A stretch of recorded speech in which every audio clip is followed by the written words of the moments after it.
stirring the coffee with 18-inch wooden chopsticks using the vortex method. The only true way to optimize the taste of your coffee at the molecular level. Good morning. I am the Sultan. We'll get started, but first, Peruvian coffee made cowboy coffee style in a cursive coffee mug.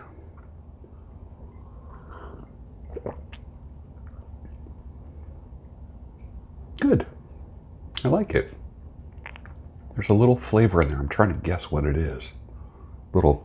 This is not flavored coffee. When I talk about flavor, I'm talking about a nuance, a note that is hitting me.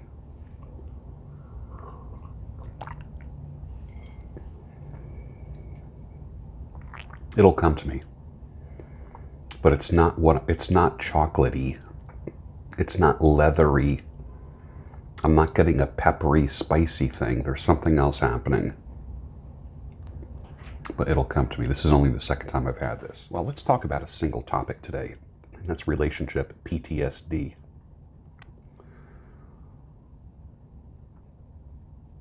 I've had several women on this channel as guests.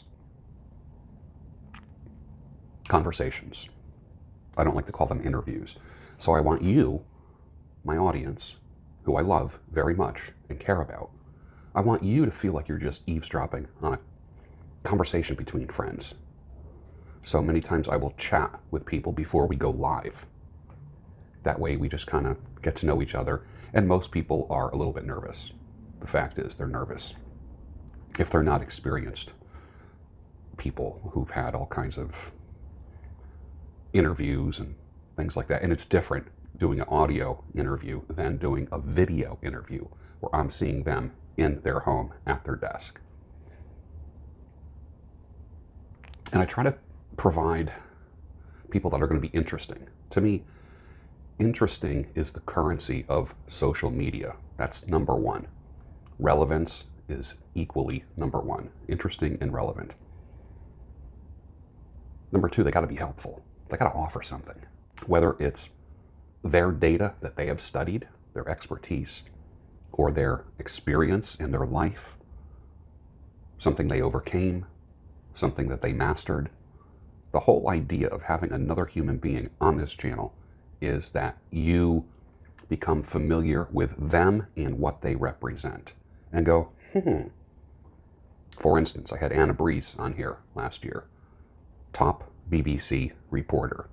Got tired of fake news. She was being told what to report. She says, I can't do that. She's on her own now. Now, try to get Anna Breeze on a small channel like mine. Nearly impossible. She's huge now. She's just blown up. So I kind of caught her before everybody wants her on their big channels. And yes, I have a small channel compared to some of the channels that she's on. Her audience is massive. Nicola White, the woman who goes mudlarking. Wonderful video. If you've never seen that video, just look that up. I forget when I did it. Was it prior to the summer? Try to get her on here now. Kind of difficult at this point. She blew up. So I'm always trying to get different people on here. I had Tanisha, who many of you know from Chicago.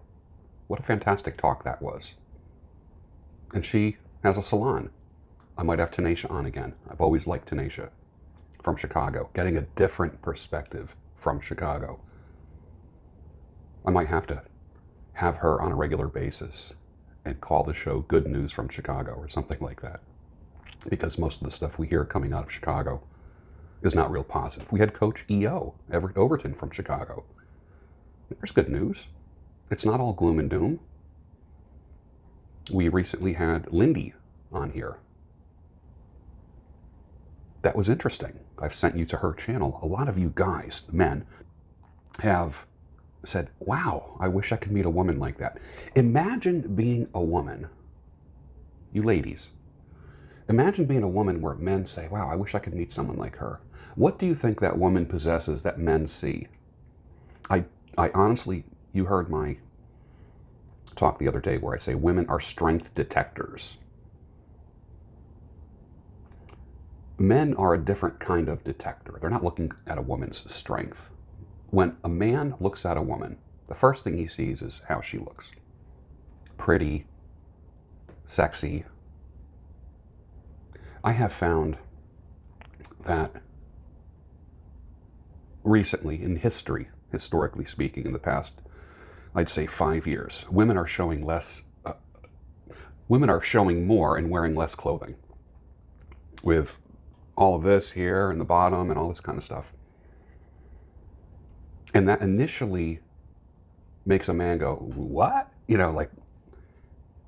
But that makes a man want you for a night. It doesn't make a man want you for a girlfriend or a wife or a lifetime. And I think people like Lindy and Tenacia show men, wow, I wish I could find a woman like that. Who else did I have on here? Susie Kilbanks. Hi, Susie. Famous model. Face has been everywhere. If you remember my talk with her, I guess it was right before the pandemic, and she went virtual. She was doing home shopping channel stuff from her home. There were companies that sent her tripods and lights and backgrounds and to make it look like she's in a studio, and she's doing commercials and things from home. What a trip that is. Susie's a personal friend of mine. Who else did I have on here? The gal who's doing Carnivore, Leanne, had all kinds of issues in her life, physically, medically. Does Carnivore, boom, body just gets into shape. And we're not talking about like a gym rat. We're not talking about like this kind of woman that spends like 7 days a week in a gym. We're talking about like a moderate living woman who wanted to get her crap together. So why do I seem to showcase people like that rather than showing train wrecks? A lot of other channels will show you train wrecks. They have whole shows about train wrecks. Okay, I get it. Train wreck of a relationship. Red flags. I get that. That's necessary. I am not discounting that. That's the kind of stuff I would deal with if I was working with you one-on-one. But on this channel, what I want to do is showcase good people, positive, hope, positivity, and optimism, which leads to what? Sanity, clarity, and reason. That's what this show is all about. So let's talk about relationship PTSD.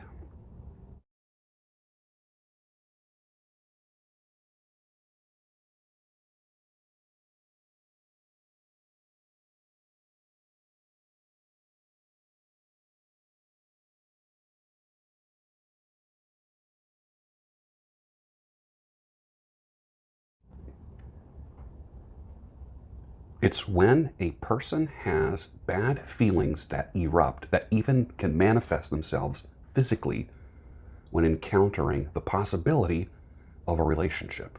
Or they are in a relationship and they start exhibiting negativity and hesitation. And it's got nothing to do with the current relationship or the current partner. It has everything to do with their past. When people start flaking on you, it's because they have relationship shell shock. It's been noted in the classic diagnosis of PTSD and c-ptsd, more a complex variety. People that have been in war, when they come back home and someone slams a door, because they were where there were bombs going off and mines. So just the clap of a hand, a door slamming, someone drops a box or drops something and they freak out at like a loud noise, and they get defensive when they bump into somebody coming around a corner, and all they're doing is experiencing mentally, emotionally, and physically. They're not just going, oh, a loud noise, that's disturbing. They're actually crouching in fear as if it was a bomb going off. So relationship PTSD, if you've had bad experiences in the past, you are carrying the trauma, the hurt from those. And if you encountered a sociopath, a psychopath, if you were with a liar, I don't want to say narcissist, because everyone, like, that's a big thing now. Oh, I was married to a narcissist. Shut up with your narcissist. All right, psychiatrist, shut up. All of a sudden, everybody's like a master of narcissism. You know, like every woman that I met when I was dating, the husband was abusive and a narcissist. Shut up. As soon as I hear them talking like that, I'm like, that was the last time. That's, guys, that's why you don't take girls out on $200 dinners. All right? You go to the Mexican takeout or you meet for coffee. None of this, you know, my joke was a few months ago that Outback is for the girlfriends, Fleming's Steakhouse is for the wife. You want women, women in the dating scenario today want to be treated like a wife? You might need to act like a wife first. Let's get back to the topic of relationship PTSD. You're carrying the trauma and the shell shock. If someone becomes ambiguous with you, like genuinely ambiguous, that all of a sudden that reminds you of the ambiguity that you experienced in your partner, your mate, your ex from the past, right before they cheated on you or right before they ended the marriage.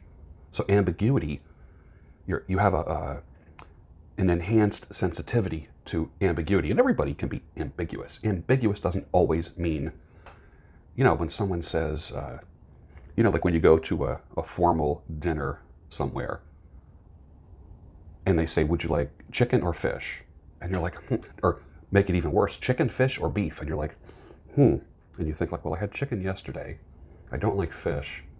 And I'm supposed to have a steak tomorrow. Okay, I'll go with the beef. You know, like those kind of like banquets where they ask you, what do you want, chicken, fish, or beef, or pasta, or, you know, whatever. That is true ambiguity right there, where you're making a decision like, But in a relationship, what are you doing Friday night? I don't know, I haven't decided yet. Like instantly, literally, you instantly go back to when you got cheated on, instantly go back to a bad time in marriage where they had a hard time deciding something. But if you experience some bad stuff, you automatically carry that with you into the future. That's rough. What else can be part of relationship PTSD? Sexual problems, performance problems. Usually performance problems with men manifest themselves with a lack of ability to perform or not perform for very long.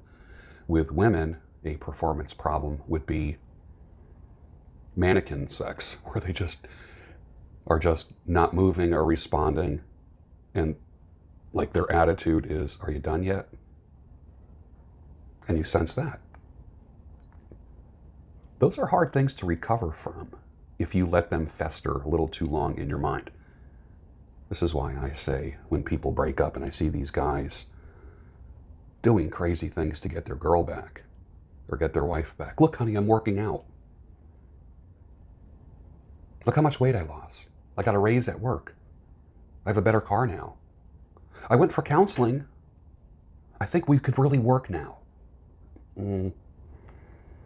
This is one of the main reasons why I say when you have gone through a breakup, your number one job is to get you back, not get the other person back. Nobody gets anybody back. You don't win people back. People come back of their own, but you really have nothing to do with it.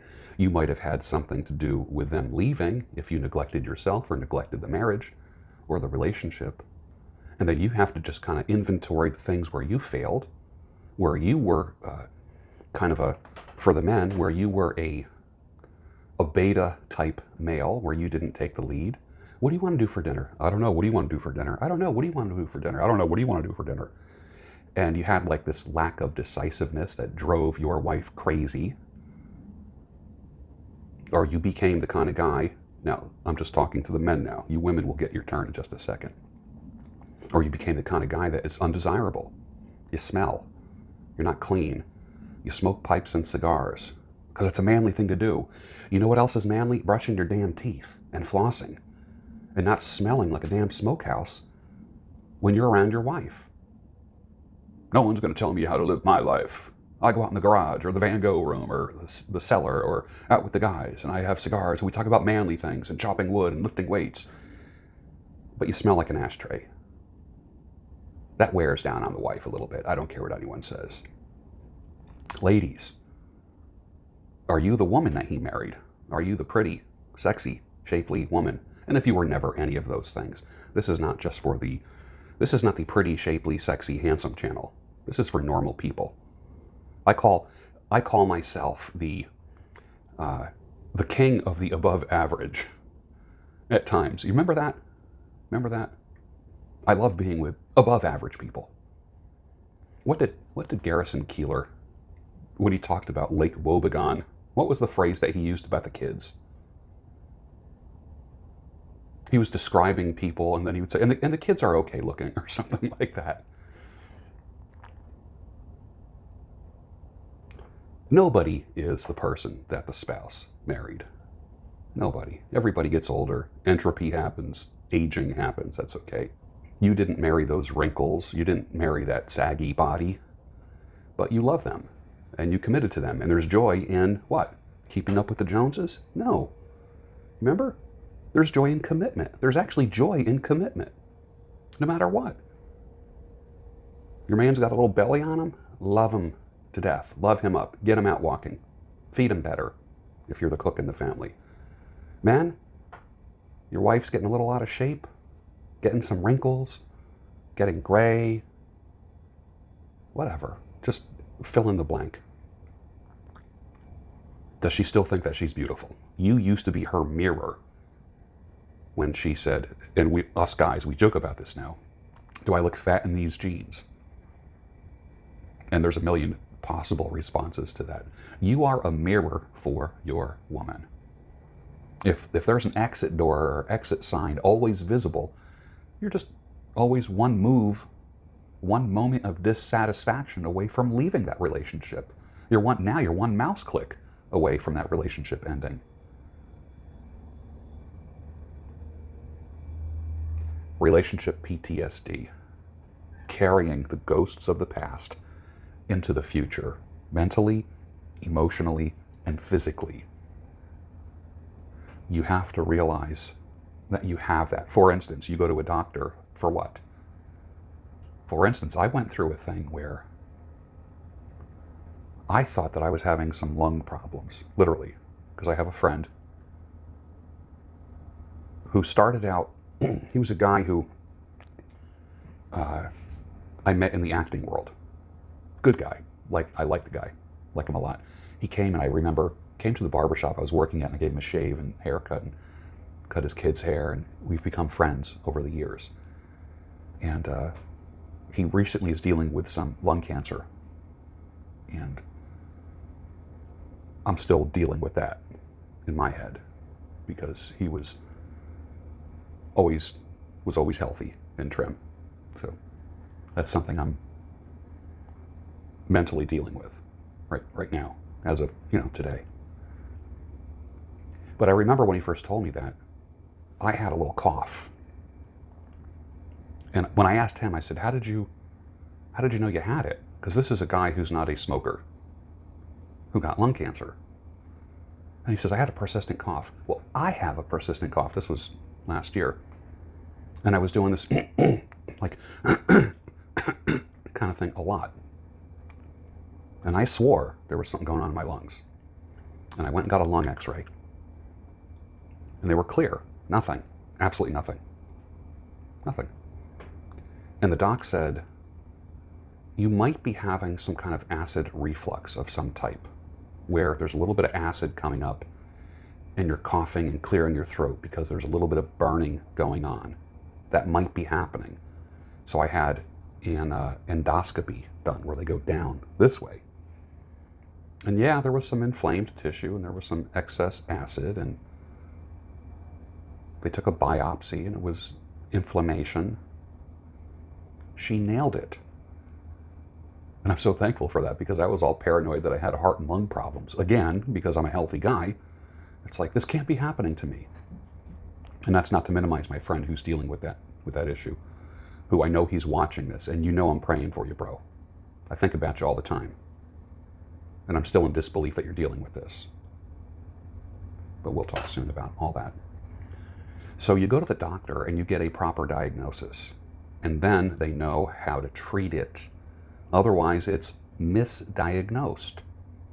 So, are you suffering from relationship PTSD? You need to talk to somebody whether it be a coach or a therapist. I recommend more like a coach rather than a therapist, because that's like ongoing nonsense. And if it has to do with your insurance, insurance only pays for so many sessions, and it's just, I just find that a very poor model of dealing with things. I know, because I was a therapist for 22 years, a long time. And as a coach, I'm way more qualified now, because I'm not throwing around clinical diagnoses that have definitive treatments. But for lack of a better term, you need to determine if you have a form of relationship PTSD or CPSD, and why that's preventing you from moving forward in relationships. You might be fearful of going into a relationship because you got burned really hard. If you're a guy, you lost half your money in your house, and the angel that you married ended up being a devil, and now you only see your kids every other weekend. Boy, do I get that. Do I understand that? A little bit too well. For women, you might have had a husband that cheated on you, and there was what I call the ultimate betrayal. So every man is a cheater now. Or if you were in a abusive thing, like the real abusive stuff, not just a man disagreeing with you, but where you experience the physical pain, intimidation, and the physical consequences of abuse, the hardcore stuff. And I'm not downplaying the softcore stuff. But that could create a form of PTSD in you. I used to, many years ago, before I was a frequenter of biker bars, the little anecdote was, I keep meeting men that hit me. And the therapist says, okay, where are you meeting these men? She says, at biker bars. And obviously the therapist is thinking, maybe you need to be going somewhere else to meet someone. This was I heard that anecdote back when, probably in the early 80s when I was studying. And I have learned that biker bars are not bad places. I have found that biker bars are filled with patriots. When you see Harley Davidsons and pickup trucks, don't automatically think, ooh, that's a rough place. You're probably going to find men that look somewhat intimidating, but will still hold the door open for anybody, let alone a woman, for anybody. You're going to find patriots, veterans, and great music, and great bar food. So don't write off the biker bar thing. So now you know a little bit about relationship PTSD or CPSD, and it might be something that you're dealing with. When you get the proper diagnosis, then you know how to find the proper treatment. Until then, you're just treating the wrong issue. And with that, finish your coffee, and I'll see you tomorrow on the Daybreak Show, your home of sanity, clarity, and reason. And yes, I am on several other platforms that you can find. I signed up for them a long time ago, but I haven't used them, which now the existing social media platforms that I'm on now have made me consider those things, like Gab and Rumble and BitChute. I'm on all of those. I was on all of those for over a year, but you might be seeing me on those, and Parler as well. So those things are finally happening. So finish your coffee, and I'll see you tomorrow.